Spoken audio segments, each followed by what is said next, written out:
Olá pessoal, essa é nossa aula Noções sobre Princípios de Composição. Como o título diz, são noções. Ainda assim, eu espero que essa aula seja recorrentemente revisitada ao longo do nosso curso, ao longo do nosso ano, e que vocês aproveitem essas noções e as utilizem, quer seja para a realização dos trabalhos, quer seja para a análise das aulas de teoria e história, e que vocês, ao revisitarem esses conteúdos, voltem cada vez mais maduros e consigam perceber que gradativamente essas noções vão adquirindo mais sentido, maior significado. Conforme eu falei na aula do plano de ensino, recorrentemente nós trataremos de assuntos relacionados a Bauhaus e ao Mies van der Rohe em função dos eventos comemorativos do ano de 2019. Sendo assim, essa aula de hoje eu começo com uma citação do Walter Gropius, que foi não só um dos mentores intelectuais da Escola Bauhaus, como também um de seus diretores. Amar e criar a beleza são as condições elementares da felicidade. Uma época que não o almeja permanece imatura visualmente. Sua imagem é disforme, suas manifestações artísticas não são capazes de elevar-nos. Eu escolhi essa citação porque essa é uma aula sobre as propriedades visuais da forma. A aula está organizada em 4 partes e a primeira diz respeito à visualidade e percepção visual, a segunda percepção e forma, Gestalt e o sistema de leitura visual. Na terceira parte nós temos a organização e princípios compositivos, com alguns exemplos de identificação imediata, e ao final, além da síntese, temos algumas reflexões como da natureza dessa disciplina. Preliminarmente, é preciso que nós toquemos em alguns aspectos relacionados a questões terminológicas. Assim, é importante retomar o que é um princípio, já que nós estamos falando em princípios de composição, não é? Porque princípio é não apenas o início ou o começo de algo, como também a base e o fundamento, que por sua vez está relacionado à identificação de padrões ou fatores, certo? Bem, quanto à composição, é um arranjo de partes em uma proporção ou relação adequada, de modo a formar um todo unificado. Já a organização é um arranjo sistemático de partes independentes e coordenadas entre si, pertencentes a um todo com uma unidade coerente. Em relação à unidade, eu estou aqui sempre me referindo a Xing, não é? Em relação à unidade, Xing diz que é um estado ou qualidade de estar combinado em um, como a ordenação de elementos em um trabalho artístico que constitui um todo harmonioso ou que produz um efeito único. Vejam como são recorrentes nessas noções preliminares a ideia de uma unidade coerente e a ideia também de um todo harmonioso. Já que mencionamos harmonia, vamos ver algumas interpretações possíveis. Arranjo ordenado, aprazível ou congruente dos elementos ou partes de um todo artístico. Arranjo ou proporção agradável ou equilibrado das partes ou elementos de um desenho ou composição.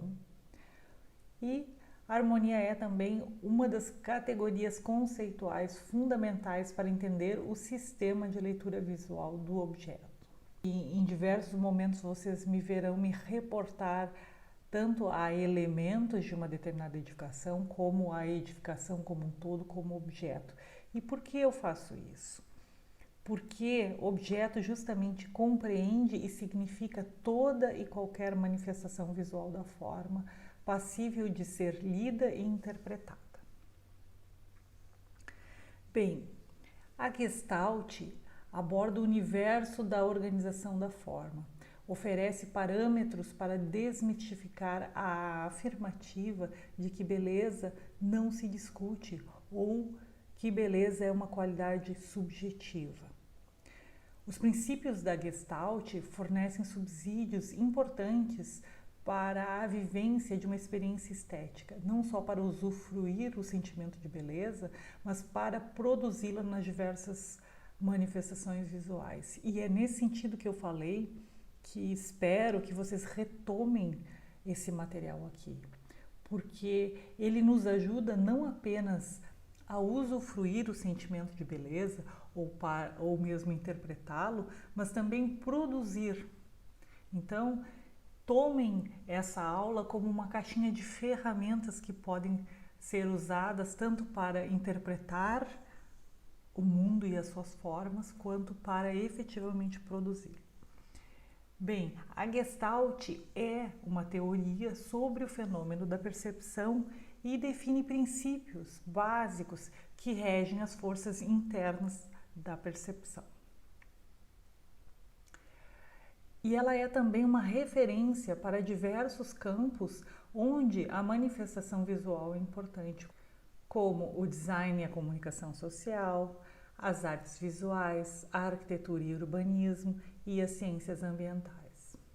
Segundo Gomes Filho, como formação educacional das pessoas, no modo de ver as coisas, a Gestalt pode ser um sistema útil a todos os níveis educacionais, do ensino básico à formação superior, tal como nós pretendemos aqui. A Gestalt, enquanto teoria, tem os seus postulados. Um dos postulados diz que todo processo consciente, toda forma psicologicamente percebida está estreitamente relacionada com as forças integradoras do processo fisiológico cerebral.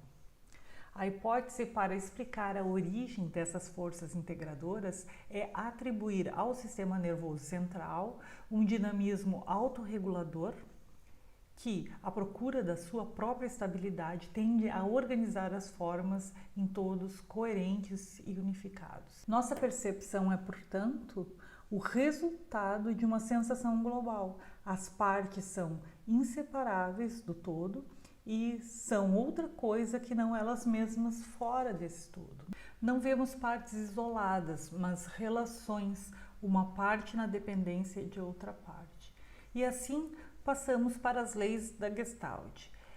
Enquanto a unificação trata da igualdade ou semelhança dos estímulos produzidos pelo campo visual, pelo objeto, e pode ser verificada quando os fatores de harmonia, equilíbrio, ordenação visual e, sobretudo, a coerência do estilo formal das partes ou do todo estão presentes no objeto, a segregação é a capacidade perceptiva de separar, identificar e evidenciar unidades formais em um todo compositivo ou em partes desse todo.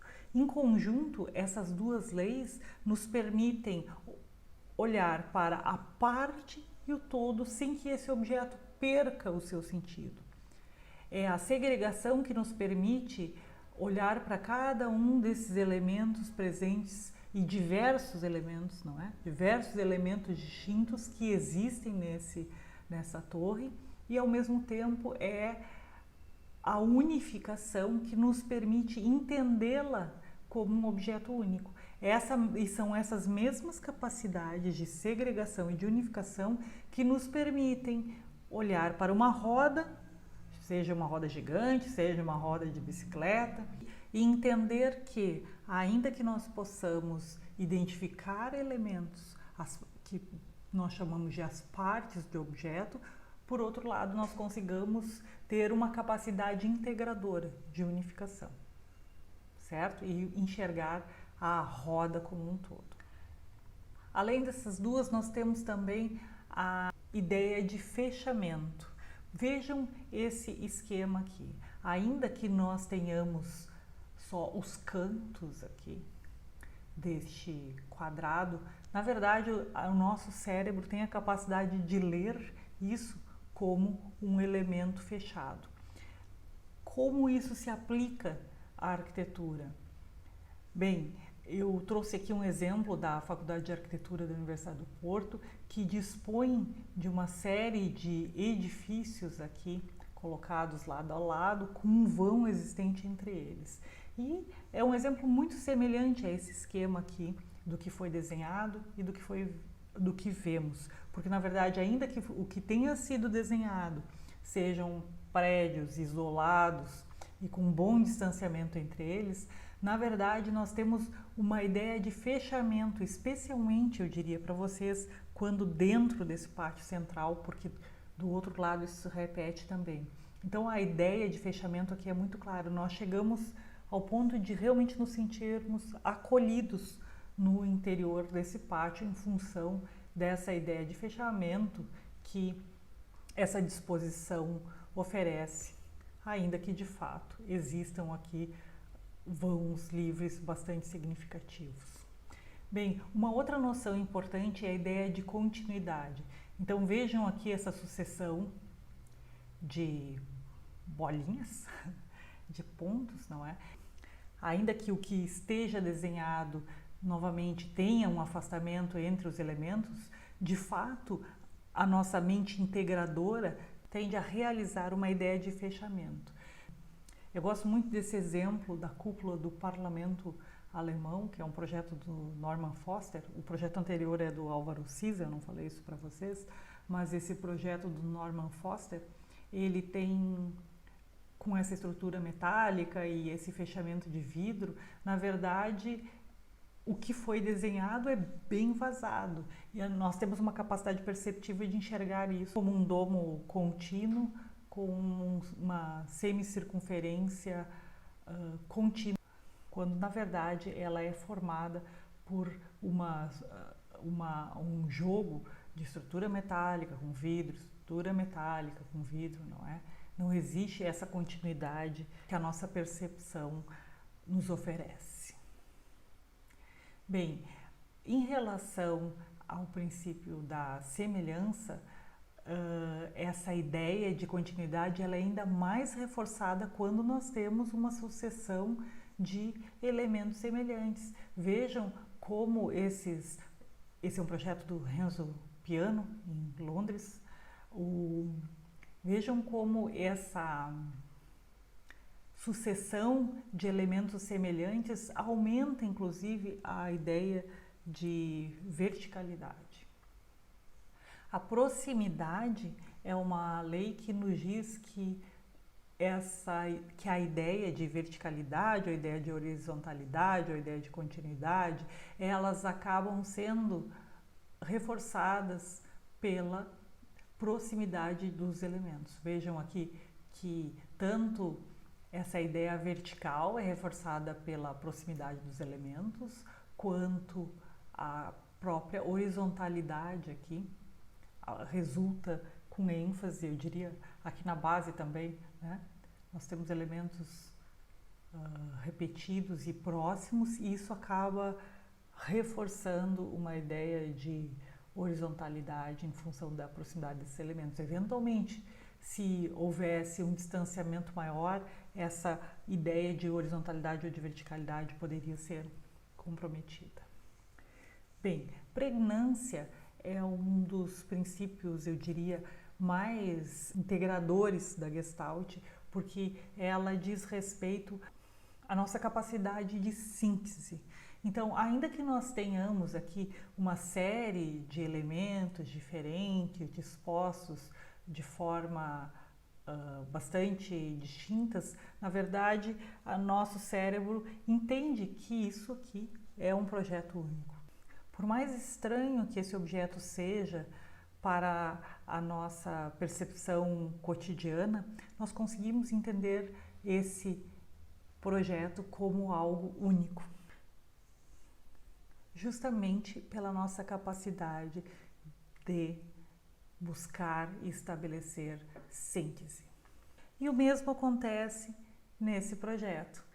Ainda que nós tenhamos diversos materiais, volumes dispostos de forma diferentes, uma parte sobre pilotismo, uma parte em balanço, esse fechamento com vidro, enfim, nós temos aqui uma série de elementos bastante distintos, mas nós conseguimos sim entender que esse é um projeto único, nós conseguimos rapidamente habilitar a nossa capacidade de síntese e inclusive entender que esse é um projeto, sob o ponto de vista harmônico, bastante íntegro.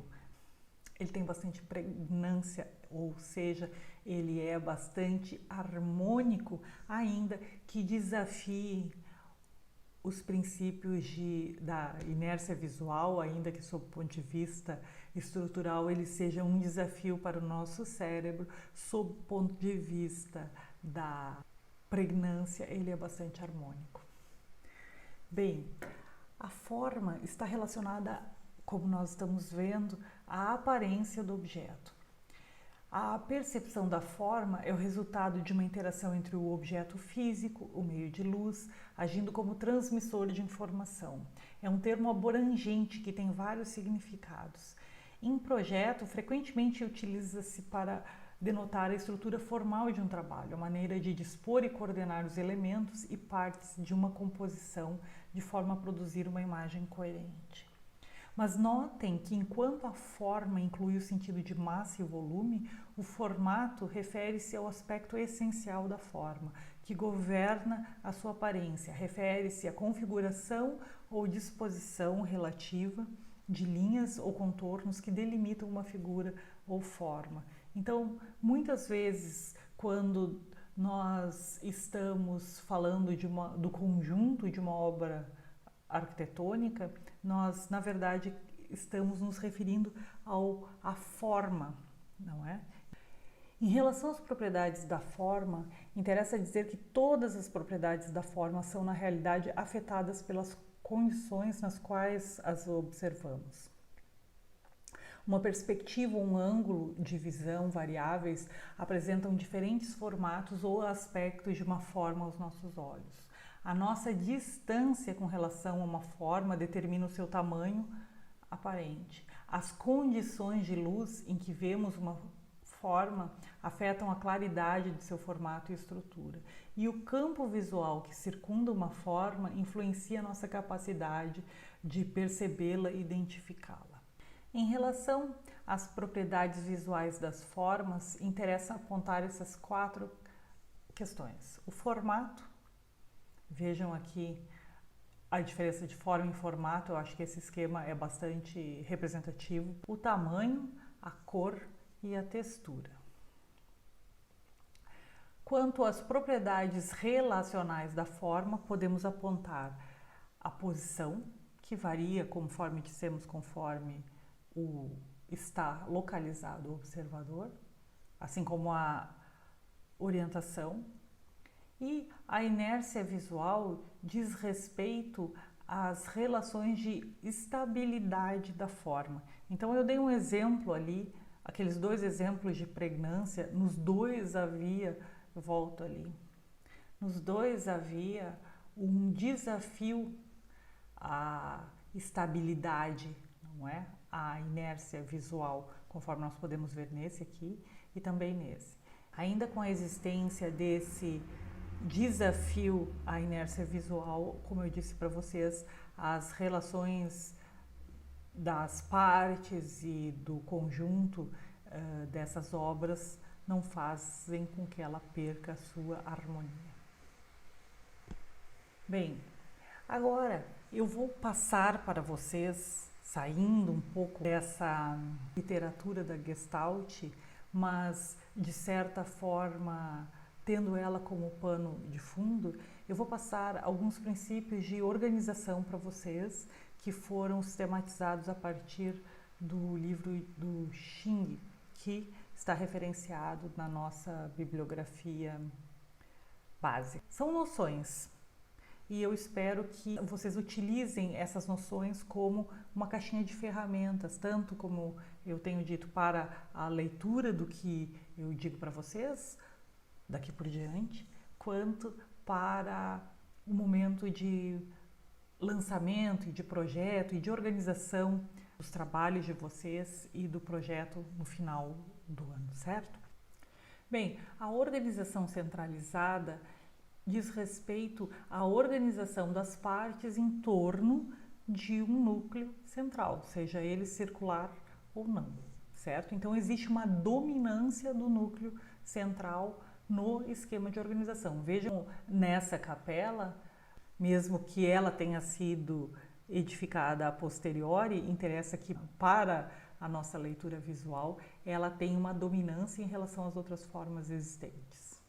O mesmo acontece nessa catedral, ainda que ela tenha recebido sucessivos incrementos, a dominância do elemento central continua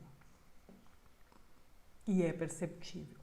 Em relação à organização linear, nós temos uma linha ao longo da qual se organizam diversos elementos, repetitivos ou não, lineares, retilíneos ou não, certo? Então aqui nós temos uma sucessão, quase uma sucessão de carros também, mas uma sucessão de muros, uma sucessão de fachadas, com seus elementos porta, janela, lareira, o tipo de cobertura, não é? Todos eles aqui, o resultado pode ser lido dessa forma, uma organização linear.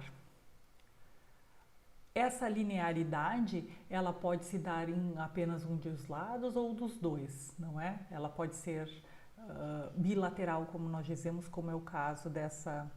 A foto talvez não seja das melhores, mas existe uma repetição aqui de elementos de um lado ou de outro. E eu falei que ela poderia ser bilateral ou não, e poderia ser retilínea ou curva, e então trago aqui um exemplo de organização linear, então tudo disposto ao longo dessa, vamos chamar, linha imaginária aqui, com maior ou menor regularidade, com maior ou menor simetria, perfeito? Já a organização radial, ela integra os dois outros tipos de organização, a linear e a centralizada. Então, um bom exemplo disso são as rótulas ou as rotundas, ou nesse caso aqui em particular é uma grande rótula, vejam aqui, com inclusive elementos de ambiência urbana importantes, como monumento, uma verdadeira grande praça. E a linearidade fica por conta então desses eixos aqui, Outro exemplo de organização radial é o Trocadeiro. Aqui fica um importante museu de arquitetura que eu voltarei, inclusive, a mencionar quando trouxer algumas maquetes que fazem parte do acervo desse museu, certo? Bem, então aqui nós temos um núcleo central e, novamente, as vias, um exemplo bastante similar ao outro, onde as vias configuram ou determinam a organização linear. Em relação à organização aglomerada, eu faço uma primeira observação. Como nós chegamos a ela? Nós chegamos a ela primeiro através da exclusão das demais. Não é linear, não é centralizada, não é radial e não é malha, como nós vamos ver a seguir, mas ela, ao mesmo tempo, ela pode sim ser um critério, digamos assim, ou um instrumento de organização. Então nós temos aqui uma série de elementos com volumes diferentes, com cores diferentes, com texturas diferentes, a compor um todo harmonioso. Aqui, ainda que nós tenhamos o mesmo material, nós temos formas diferentes ou semelhantes dispostas de maneira diferente. É o suficiente, então, também muitas vezes por exclusão, para nós entendermos o que é a organização aglomerada. Nós, na verdade, não conseguimos estipular nenhum tipo de padrão aqui, senão a aglomeração. Ainda que outros aspectos, como uma repetição de alguns elementos, seja também possível de ser identificada.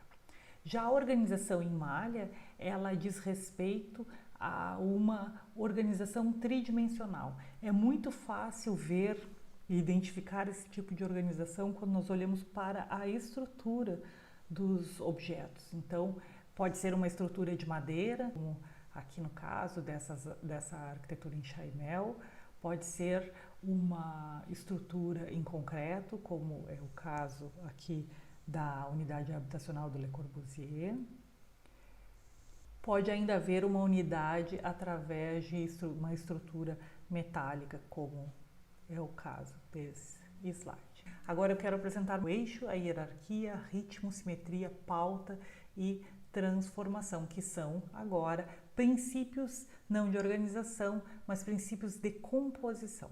O eixo carrega em si, como vocês podem perceber, a alma da organização linear, não é? E é um princípio que nós podemos utilizar quando queremos ressaltar ou a verticalidade ou a horizontalidade, ou quando nós precisamos dispor de diversos elementos repetitivos ao longo de um eixo, como diz o nome. Esse é um edifício da Zaha Hadid, não sei quem está trabalhando com ela, mas já deve ter passado por ele nos seus estudos.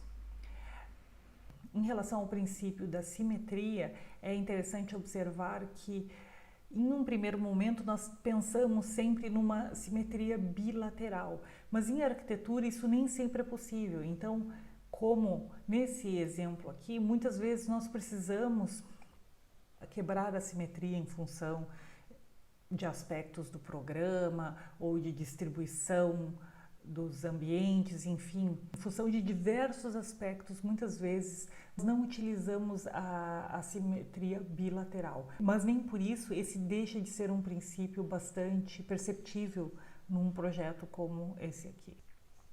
A hierarquia, ela pode se dar por 3 fatores, ou por tamanho, ou por posição, ou por formato. Algo semelhante acontece aqui com o Charles, que é um projeto do Renzo Piano. Quem trabalha com ele também deve ter passado por esse projeto. E aqui a hierarquia se dá principalmente pelo formato, que se distingue dos demais, e pelo tamanho, já que esse é um edifício alto não só para os padrões de Londres, mas como também para os padrões da Europa, sendo essa a torre mais alta na atualidade da Europa. Bem, a hierarquia novamente aqui por posição, formato e também tamanho. E ainda endossada pela questão da luz, sendo esse um dos aspectos que nós dissemos no começo que influenciam na nossa percepção da forma. A pauta é um princípio que eu espero que vocês utilizem muito. Então, a pauta pode ser uma pauta linear, como é o eixo, né, ao longo do qual nós organizamos, dispomos diversos elementos. Então, a pauta plano, que é, por exemplo, a folha de papel na qual nós delimitamos e organizamos determinados elementos que integram uma apresentação ou uma abordagem que nós queremos fazer, ou mesmo a pauta volume. E eu diria que aqui é muito forte tanto a pauta plano, que seria o contorno desse pátio central dessa fortificação do Uruguai, no Chuí, São Miguel, quanto o próprio volume que nós enxergamos subtraído aqui como um elemento, um pátio central organizador desses elementos que estão à sua volta. Então vejam nessas fachadas aqui em Amsterdã, as fachadas delimitando o pano de organização das esquadrias, dos materiais, desse próprio escalonamento. Então, se nós tínhamos aqui uma pauta plano ou pauta volume, se nós tínhamos aqui uma pauta plano, aqui fica bem evidente nesse projeto do Renculas, que é a Casa da Música, a pauta volume. Dentro desse volume aqui, todo o projeto acontece, daqui ele não passa, certo? Então, eu acho que esse exemplo é bastante representativo para explicar o que é a pauta, que nada mais é do que o limite que é imposto a um determinado tipo de organização. Bom, o ritmo tem muito a ver com repetição, mas é mais do que isso, certo? porque olhemos aqui, esse é um projeto de habitação social do Álvaro Siza, olhemos aqui para a pauta onde são dispostas as portas e janelas. Vejam que se nós nomeássemos cada um desses elementos, pegando aquela nossa capacidade de segregação, não é? Então nós elemento A, aqui elemento nas portas B, certo? E essas mesmas portas B, B, B. Aqui nós temos janelas diferentes. Podemos nomear esses planos como C, podemos nomear esse grande plano como D. Então, é possível compor. Vejam que nós estamos falando de princípio de composição, não é? Então, A, B, C, A, B, C, A, B, C, né? Aí D. Então, está muito próximo da repetição e se utiliza da repetição, mas pode se dar por repetição ou não. Como é o caso, esse é o mesmo projeto que eu apresentei antes, Impregnância, é um conjunto habitacional para terceira idade e aqui estão os pilotis, lembram que eu mencionei os pilotis e falei, do outro lado tem um grande pano de vidro e esse aqui, então, aquele é o lado comercial, esse aqui é o lado residencial e vejam como nós, com um simples jogo aqui das sacadas, não só pelo tamanho delas, mas como com a cor também, se dá muito movimento. Então, o ritmo, ainda que possa ser associado à repetição em alguns casos, ou que, ainda que o ritmo seja repetitivo em alguns casos, é possível haver um jogo de bastante riqueza, de bastante diversidade em relação à utilização dos elementos. É isso que nós temos que ter em consideração. Bem, tanto é que temos aqui um projeto Frank Gehry, em Praga, que é a Casa Dançante. Bom, então, o Frank Gehry começa com um diálogo bastante claro com o pré-existente, com o ritmo repetitivo que existe tanto de um lado quanto do outro, e aos poucos ele vai modificando os elementos de forma a oferecer um padrão absolutamente distinto e eu diria até de rompimento com o padrão existente, criando alguma coisa de bastante movimento e eu diria, sob o ponto de vista formal sinfônico, bastante apoteótico na esquina. Também é um Frank Gehry aqui em Düsseldorf. Ele faz esse mesmo jogo de janelas, como em vários projetos. Frank Gehry é, na verdade, um grande musicista do ritmo arquitetônico. Ele é o mestre do jogo com elementos de forma a criar ritmos bastante inusitados. Bem, o terceiro Frank Gehry na sequência, um em Praga, um em Düsseldorf, esse é em Paris, é a Fundação Louis Vuitton, inaugurada em 2014, no final do ano de 2014, e aqui Frank Gehry alude às velas de um navio e o princípio de transformação diz respeito a essa propriedade de transmutação de um objeto em outro objeto, como faz o Alvar Aalto quando projeta uma biblioteca e faz daquele folhear de livros a distribuição da planta como um livro que está sendo folheado. Então, aqui Frank Gehry alude às velas de um navio e transforma essa grande obra quase que inflada com essas peles de vidro. Mais um Frank Gehry, esse é em Bilbao, no norte da Espanha, um dos museus Guggenheim, assim como é o de Nova York, do Frank Lloyd Wright.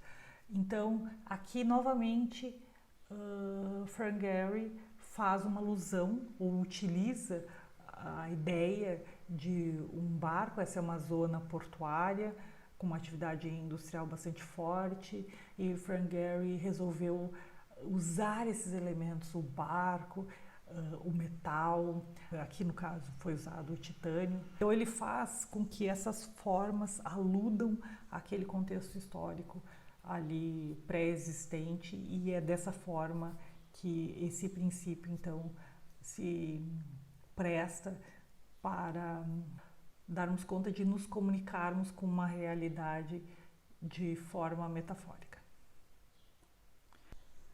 Bem, pessoal, como eu disse para vocês, eu espero que vocês voltem sempre a essa aula, sempre que preciso, sempre que necessário. Ainda que não seja necessário, voltem para ver como vocês tendem a reinterpretá-la de forma diferente ao longo do ano. E eu trago aqui um slide que eu capturei de uma aula dada por ocasião do concurso para a FURG, para a professora da FURG, para a professora efetiva, e que tinha esse pensamento sobre o que é arquitetura e que coisas devem saber os arquitetos. Eu me lembro que isso foi tirado do livro primeiro de Vitrúvio, conhecido como o arquiteto mais antigo que nós temos conhecimento.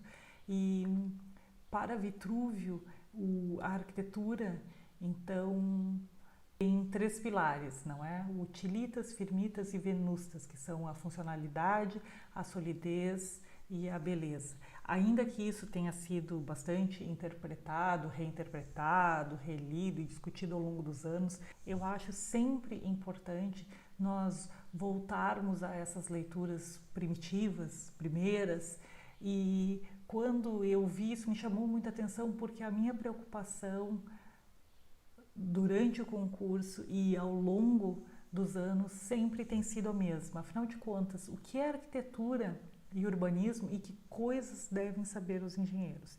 Então, dentro do campo de iniciação à leitura visual da forma, eu penso que o que vocês devem saber para começar uma disciplina de arquitetura está contido em parte nesses slides. Por isso que eu desejo que vocês voltem sempre a esse conteúdo.